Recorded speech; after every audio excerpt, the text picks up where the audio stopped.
तो महानुभाव आचार्य मोदी इस बात को ऐसे समझा रही हैं कि यथा यथा न रोचनते, जैसे जैसे ज्यों ज्यों सहजोपलब्ध चीज भी आपको रुच नहीं रही। उदाहरण के तौर पर जब आपका जमीकंद का त्याग नहीं था तब कहते थे सब्जी किसकी बनी है, बोले लौकी तोरे की, मुझे नहीं भोजन करना, आलू चाहिए, सुबह भी चाहिए, शाम को चाहिए, दोपहर में चाहिए, आलू ही आलू चाहिए, नहीं है तो कहीं से मांग के ला, आलू की चीज़ जो बनी है बस, भूख नहीं है तो भी खा लूँगा, ये स्थिति थी। किंतु जब आलू का त्याग किया, 1 दिन का, 2 दिन का, 4 दिन का, 8 दिन का, 15 दिन का, महीने भर का त्याग करते करते 4-6 महीने निकले, साल भर निकला, अब तो आलू की याद भी नहीं आती। कोई व्यक्ति आलू खाए तो ऐसा लगता है ये अपराध कर रहा है। अब कोई व्यक्ति तुम्हें ज़बरदस्ती दे, अरे खा ले भाई, नहीं नहीं अब नहीं खाऊंगा, तेरा त्याग तो नहीं है, त्याग नहीं है पर मेरी अंतरंग से आत्मा अब से खाने की नहीं करती, तो स्वतः से वृत्ति हो गई। तो जब स्वतः वृत्ति होती है तो अवश्य का त्याग होता है। एक तो पहले अवश्य का त्याग क्रम से किया, तब फिर आपका मन हुआ कि मैं भक्ष्य पदार्थ का ही सेवन करूंगा, और एक भक्ष्य पदार्थ का सेवन करने का नियम लिया तो अवश्य पदार्थ अपने आप छूट गए।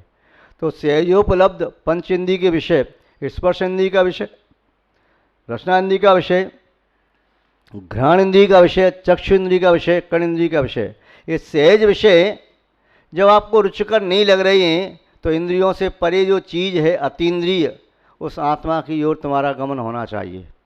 और यदि आप पंचेंद्रिय के विषयों के जाल से मुक्त होकर के कहीं भागना चाहते हो तो भागो, आत्मा की ओर भागो, तो पंचेंद्रिय के विषय आपको पकड़ नहीं पाएंगे। दोनों अवस्था एक सी हैं। अब आध्यात्म धारा और पंचेंद्रिय विषयों की धारा, ये दोनों एक साथ चित्त में युगपत समाहित नहीं हो सकती। यदि आध्यात्म धारा वृद्धि को प्राप्त हो रही है तो ये विषयों की धारा ये शुष्क हो जाएगी, ये लुप्त हो जाएगी, और विषयों की धारा बलवती हो रही है तो आध्यात्म धारा का जलाशय विषय भोग की ताप से सूख जाएगा, वह धारा शुष्क हो जाएगी, नष्ट हो जाएगी। तो महानुभाव जो भी धर्म के क्षेत्र में बढ़ना चाहते हैं वे इस प्रकार से प्रवृत्ति कर सकते हैं कि कोई भी एक धर्म का नियम ले लें कि मैं अब नित्य मंदिर जाऊंगा, या सप्ताह में 1 दिन, सप्ताह में 2 दिन, सप्ताह में 5 दिन मंदिर जाऊंगा या अभिषेक करूंगा। ये पुण्यवर्धक नियम लिए जा सकते हैं। दूसरा नियम वैसा भी लिया जा सकता है पाप को नष्ट करने वाले, कि रात्रि में भोजन करने से पाप लगता है तो मैं सप्ताह में 1 दिन रात्रि में नहीं खाऊंगा, अब 2 दिन रात्रि में नहीं खाऊंगा, या अष्टमी 14 रात्रि में नहीं खाऊंगा। तो वह पाप का त्याग करना और पुण्य का बढ़ाना दोनों ही आत्मकल्याण में निमित्त बन सकते हैं। व्यापारी के लिए यूँ कहें कि हानि में हानि होना, पहले हानि हो रही थी 1 लाख की, अब हानि में हानि हो गई, 90,000 की हानि हो रही है, तो वह कह रहा है कि मुझे परोक्ष में देखा जाए तो 10,000 का इस वर्ष लाभ हो गया। अब हानि 90,000 से घट करके 80,000 रह गई तो लाभ और बढ़ गया, 60,000 रह गई तो लाभ बढ़ा, और 50 रह गई तो हानि की हानि होते जाना वह लाभ का लाभ है, और लाभ की वृद्धि होते जाना लाभ का लाभ है। लाभ की हानि होना ये हानि की वृद्धि है और लाभ की हानि है। ऐसे ही अब हम देख लें कि हम जो नियम हमें आत्मा के समीप ले जाते हैं उनकी वृद्धि होने से पापों की हानि होगी, और जिन पापों को छोड़ने से हम आत्मा के समीप जाते हैं उन पापों की त्याग करना, उनका त्याग करते जाना आत्मा के समीप पहुंचने का ये मार्ग है। इस प्रकार 2 प्रकार से बात आचार्य महोदय ने समझाई है। यथा यथा न रोचन्ते, ज्यों ज्यों रुचते नहीं है, विषया सुलभा अपि, ये पंच इंद्रिय के सहजोपलब्ध ये विषय भोग तथा तथा समायाति, समझना चाहिए त्यों त्यों आपके जीवन में संवित्त तत्वमुत्तमम, उत्तम तत्व आत्म तत्व है। यूँ तो संसार में इतने पदार्थ हैं, उतने ही संसार में उनके स्वभाव हैं, जो वस्तु है उसका वैसा स्वभाव है, किंतु हमें उन अनंत पदार्थों से कोई लेना देना नहीं, उनकी इन स्वभावों से लेना देना नहीं। हमें तो आत्मा को जानना है, आत्मा के स्वभाव को जानना है। अब जैसे जितने भी पदार्थ हैं सबका अलग अलग स्वभाव है, जो कोई भी नाम लेंगे उसका अलग स्वभाव है। जैसे आपने कहा नीम, तो नीम कैसा होता है? कड़वा होता। मिर्च चरपरी होती। आपने कहा आंवला कषायला होता, नींबू खट्टा होता, गन्ना मीठा होता, नमक खारी होता। अब ये इसके स्वभाव हो गए। अग्नि गर्म होती, जल शीतल होता, हवा का स्वभाव वहना है, आत्मा का स्वभाव ज्ञान दर्शन अथवा जीवत्व। ये संसार में जितने भी पदार्थ हैं, पुद्गल है उसका स्वभाव पूर्ण और गलन, धर्म द्रव्य गति ये तत्व, अधर्म द्रव्य स्थिति ये तत्व, आकाश द्रव्य अवगाना ये तत्व, काल द्रव्य परिणमन ये तत्व, ये इसके स्वभाव हैं। तो ये इनके स्वभाव हैं, इनका विभाव नहीं होता, ये नष्ट नहीं होते। तो ऐसे ही संसार में बहुत पदार्थ हैं, उनके अलग अलग स्वभाव हैं। मैं जीव आत्मा हूँ, मेरा स्वभाव क्या है? तो जीव का स्वभाव है जीवत्व, आत्मा का स्वभाव है अनात्मा से अलग होकर के आत्मा में लीन रहना, ये मेरा स्वभाव है। तो तत्वम उत्तमम, उत्तमम तत्वम, उत्तम तत्व आत्म तत्व। तो ज्यों ज्यों सहजोपलब्ध विषय सुख से वृत्ति होती जाती है, त्यों त्यों आत्म तत्व की अनुभूति होती जाती है। इसलिए आत्म तत्व का अनुभव योगी को होता है, भोगी को नहीं। आपने पहले पढ़ा था, क्या पढ़ा था?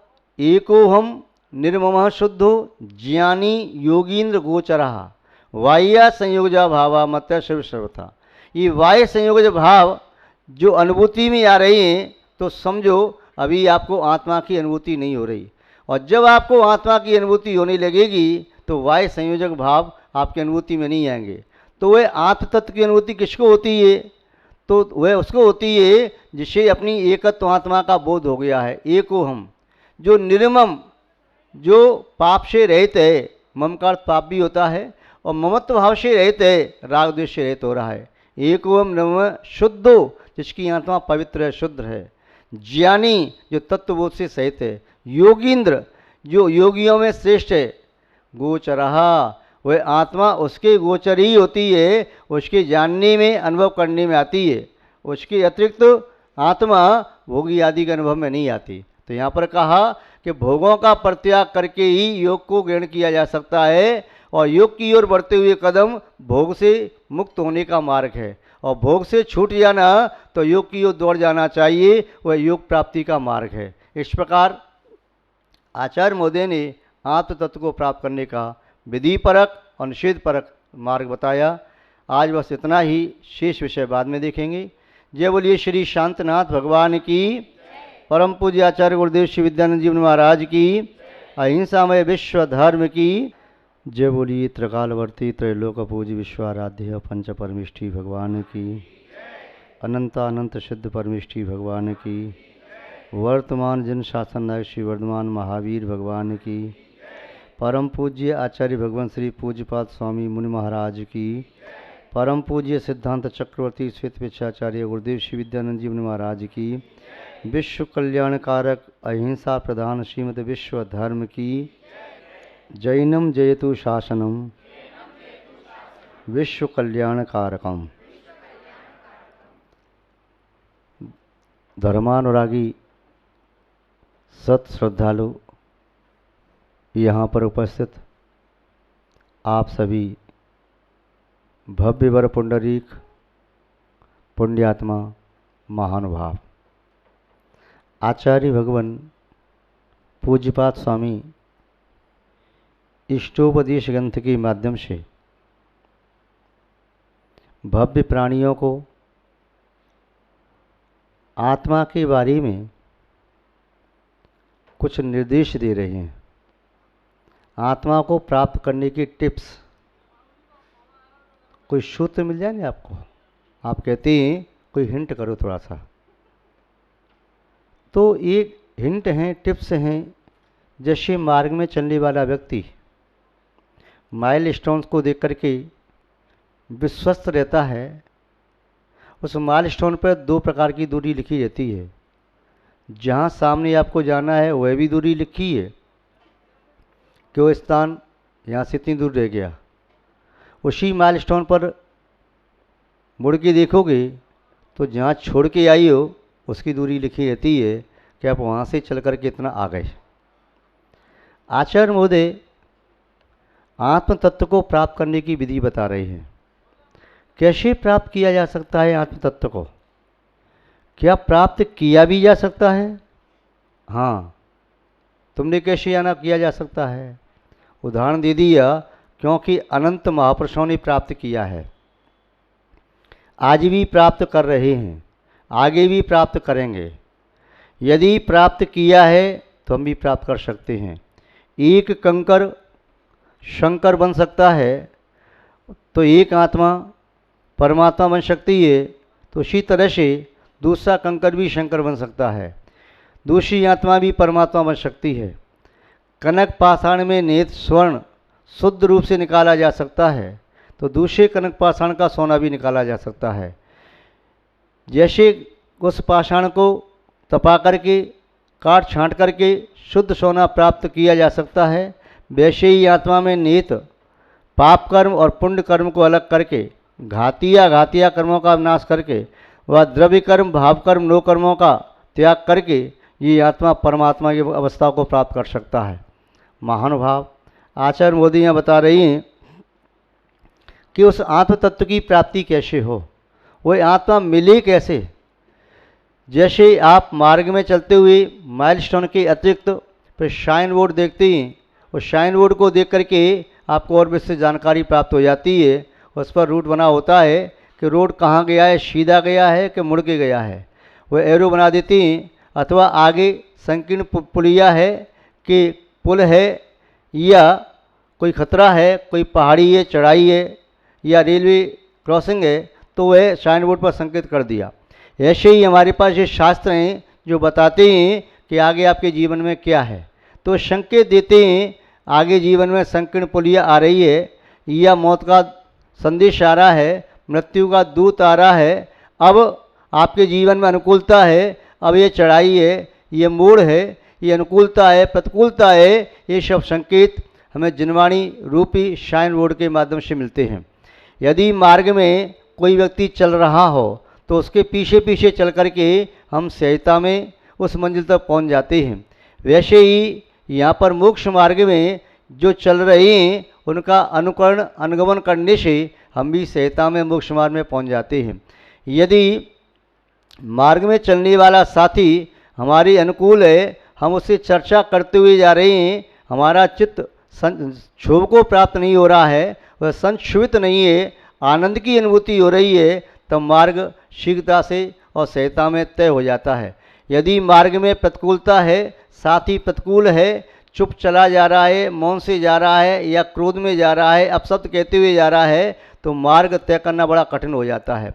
ऐसे ही मोक्ष मार्ग में जो हमारे साथी हैं मनोनुकूल हैं, बीच बीच में मन जब हार मानने को तैयार होता है तब साथी हमें धैर्य बनाता है, हमें संबल देता है, हिम्मत देता है, साहस देता है, फिर हमें चलने का उत्साह और बन जाता है।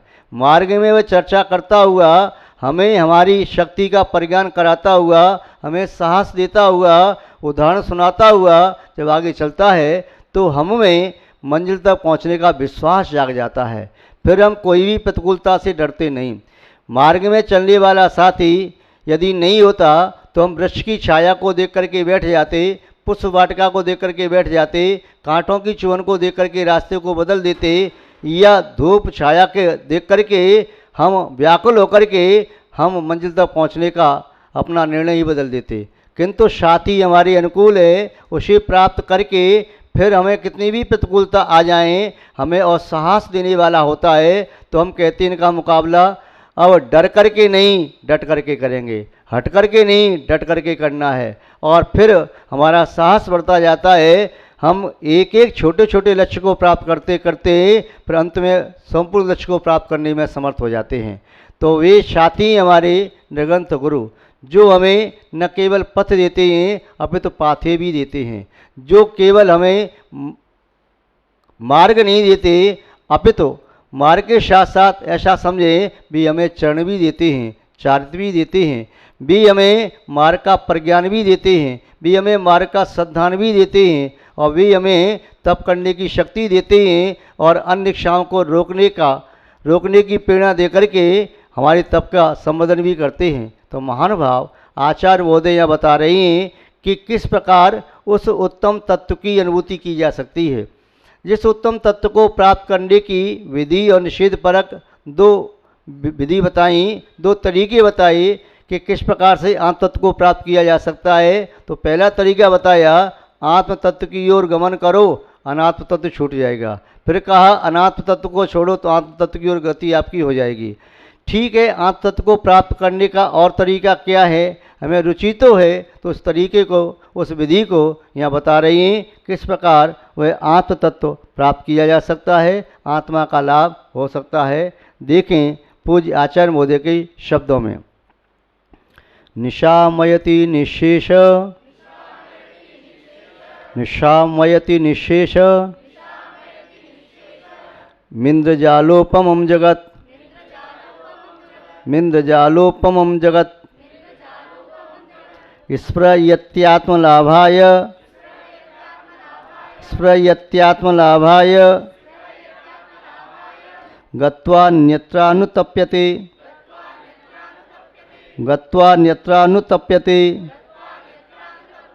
पढ़िए। आचार्य महोदय बता रहे हैं, निशामयति, निशामयति माने दिखाई देने लगता है, दृष्टिगोचर होने लगता है। क्या? निशेष, निशेषम ये संपूर्ण, इंद्रजालोपमम जगत, ये संपूर्ण जगत, पूरा संसार इंद्रजाल की तरह से, एक जादूगर की तरह से मायाजाल दिखता है। जैसे कोई जादूगर खेल दिखाने के लिए आता है, अपनी कला से, अपनी हुनर से, अपनी विद्या से, वह इस प्रकार का दिखाता है कि जो है नहीं उसे दिखा देता है। कैसे दिखा देता है? उसने दिखा दिया कि सामने मयूर बैठा है। आपने देखा वास्तव में मयूर कहाँ से आ गया, ये मयूर कैसे आया? फिर उसने कहा आंख बंद करो, खोलो आंख, सामने शेर दिखाई दे गया। फिर आंख बंद करो, हाथी दिखाई दे गया। फिर आंख खोलने पर वह कैसे बदल देता है अपनी चतुराई से, तो जो नहीं है वह दिखाई देता है।